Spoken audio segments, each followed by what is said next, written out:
You're listening to BYU-Idaho Radio. I'm Nathan Lenahan, and today I'm joined by Jennifer Platt, Kieki Poloa, and Kioa de los Reyes. So first off, thank you all for being here today.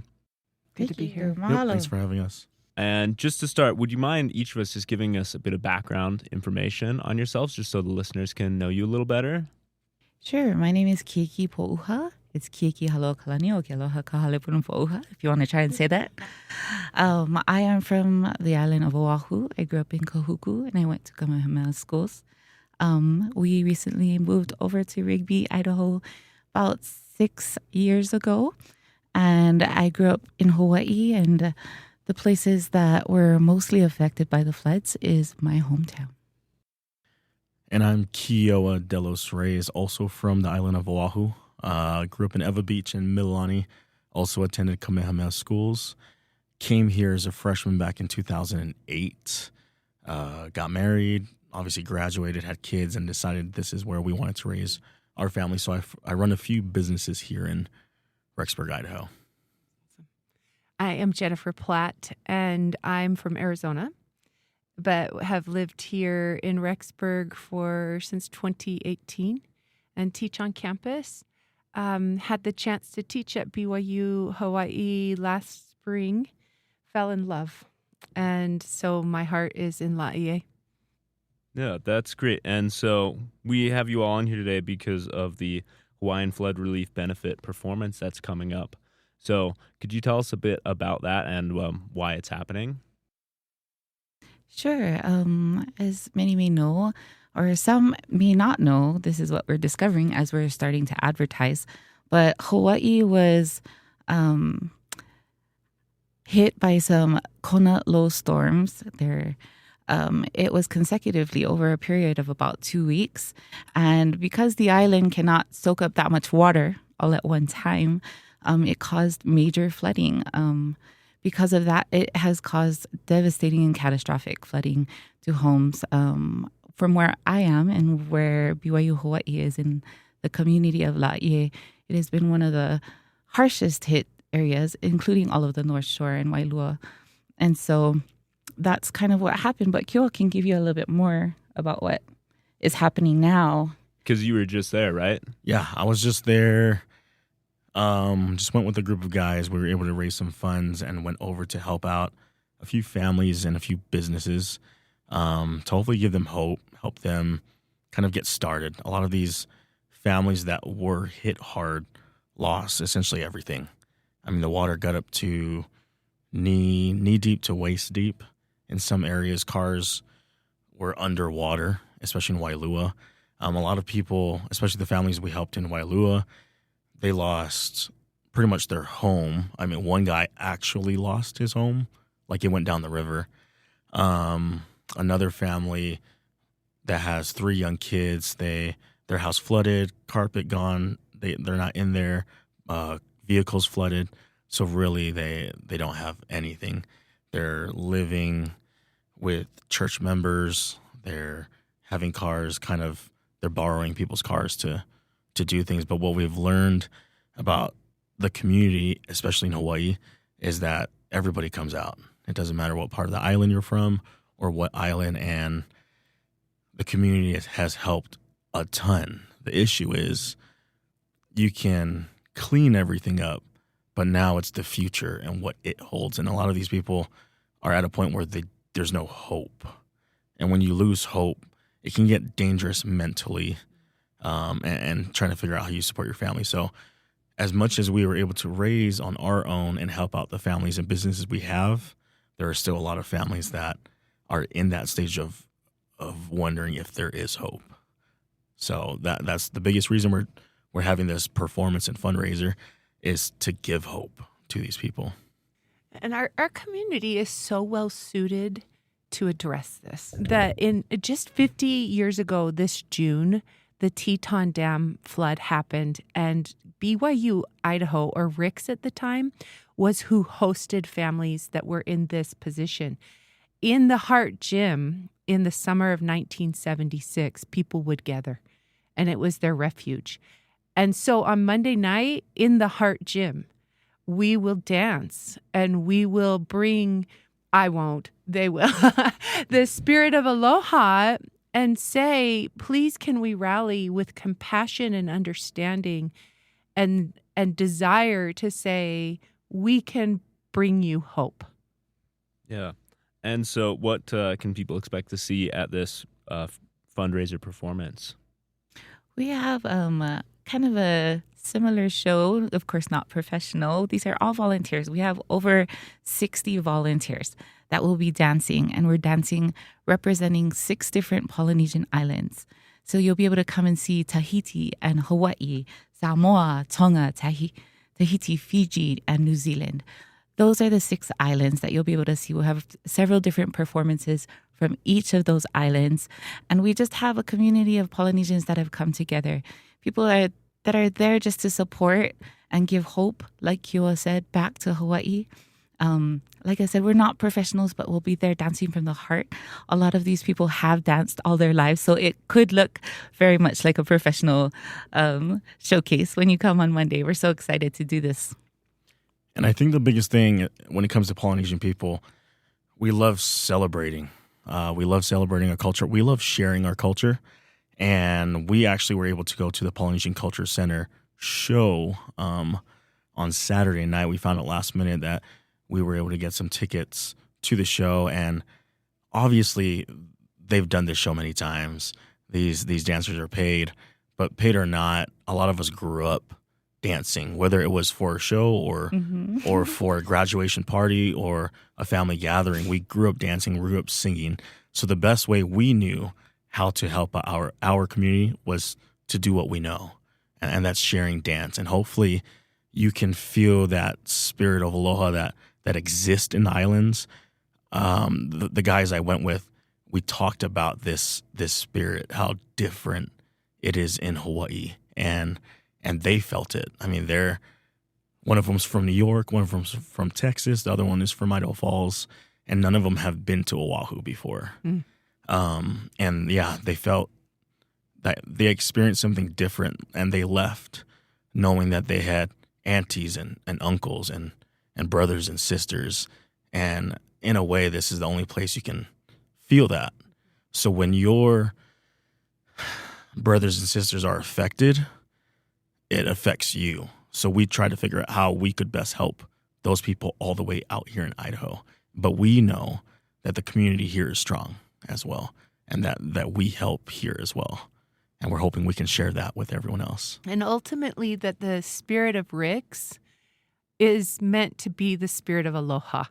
It should be the same. When President Meredith introduced that in his first devotional in September, and he wanted us to understand the spirit of Rick's, I had just come back from Laie, and my notes say the spirit of Rick's is the spirit of aloha. And that's what we hope. And it's ohana. Ohana means family. And that we are all the same family. And our brothers and sisters are suffering. And so we just hope that people want to show up and have a great night of culture and appreciate the beauty of tradition and culture. It's so tangible. And also open up their pocketbooks. That even, it's a free event, so they can come for free. And so consider what you would have typically paid for something like that. At the Polynesian Cultural Center, the entrance fee, I can't even remember. It's almost $100 to come in. Ticket.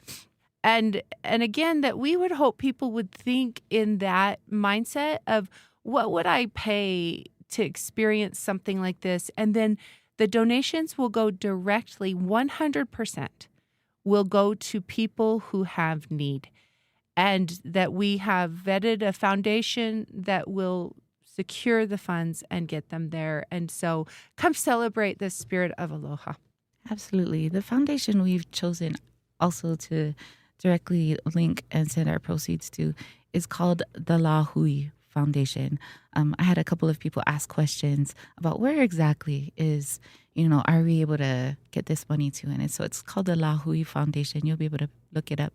But going and scanning on our QR code gives you a direct link to the La Hui Foundation, where you'll be able to read more information about them, They are boots on the ground. They're located and based in Ko'olauloa, which is in Laie and Nondono Shore. And so they have been a part of the first response team to many, many of these families. When you're listening to the news in Hawaii, or you are talking to families there, and you ask, who's been here to help us? And they say, the Lahui Foundation. That's one of the first responders. So we're grateful to be able to take our donations there. Yeah, thank you. And so for anyone who can't make it to the performance, how can they donate and help out this cause? That's exactly what Kaiki is saying is the Lahui Foundation. It's LAHUI.org. Yep. And so look that up and you can go there. And then, of course, the church, you can donate through the humanitarian aid, but the church will choose how the monies are allocated. If you're concerned it goes directly to Hawaii, this is the way we have identified to be the reputable and trusted way to get donations that way. And that I would go through Lahui. Mm. And we are also looking at sponsorship for businesses. We are looking for businesses that would like to be a part of this event and who would like a worthy cause to stand behind. We are grateful for several different businesses that have already pledged some of their funds and some that have already made donations. But those donations can go directly to Beehive Credit Union. We have a fund there. It is the Flood 50 Foundation.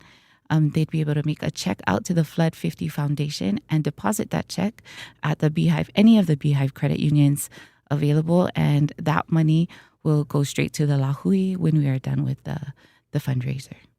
Yeah, that's good.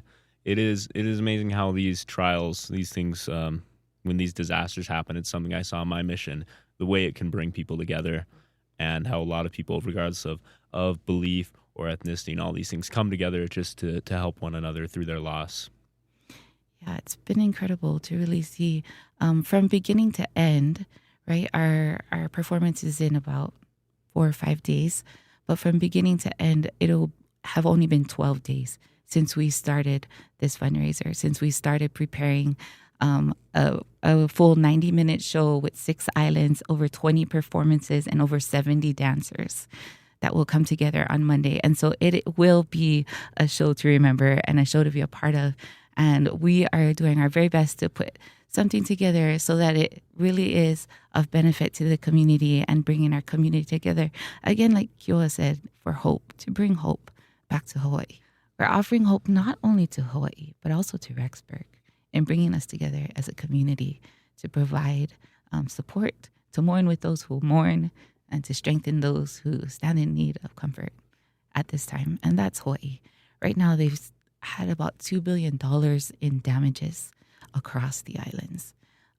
It's the worst that they have ever experienced in the history of Hawaii. And so for us to be able to come, even from Idaho, where most of the people here don't have like a very strong connection. They don't have family there that are hurting. They don't have,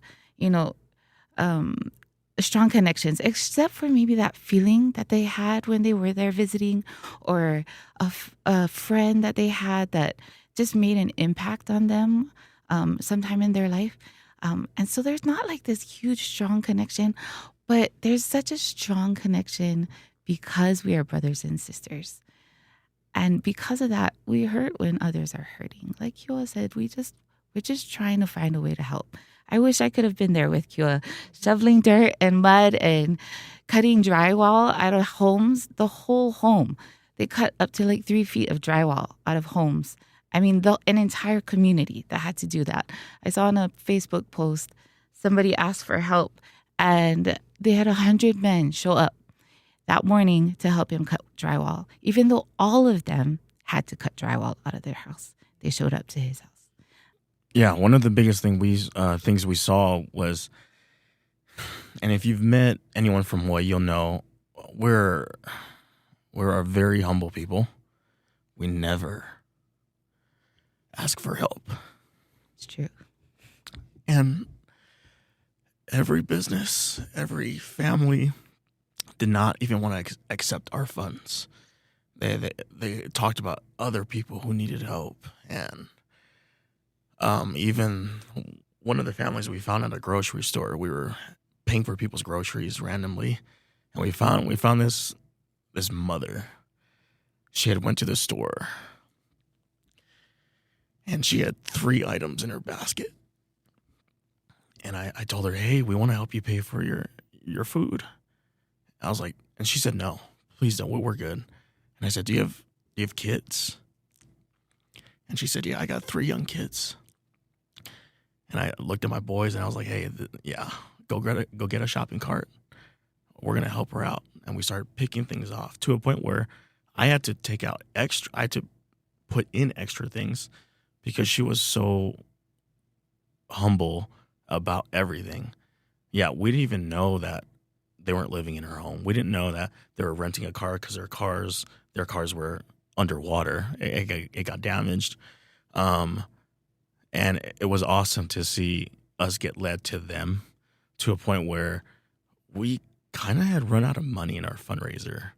We actually didn't have any money for her per se, but we got on social media and we had about 20 hours before we had to be done because we were leaving, and we were able to raise $5,500 for her.